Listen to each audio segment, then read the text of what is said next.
Right, we're going to evaluate 18 plus 2 times 6 divided by 9 divided by 3 times 5. So this is about the order of operations. So we'll look in the numerator and we'll do any multiplication or division, working from left to right, whichever comes first. So we've got 2 times 6 there highlighted, so we'll need to do 18 plus 2 times 6, which is 12. Then in the denominator, we're going to do we've got 9 divided by 3 times 5. So we're going to do the, working from left to right, we look to see if we do a division or multiplication first. And we're going to do a division first.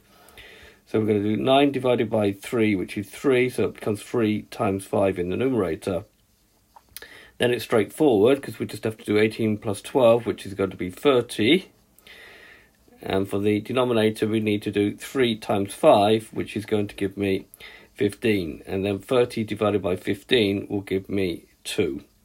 So there's been a video to show you how to do order of operations. I hope you understood, and I thank you for watching.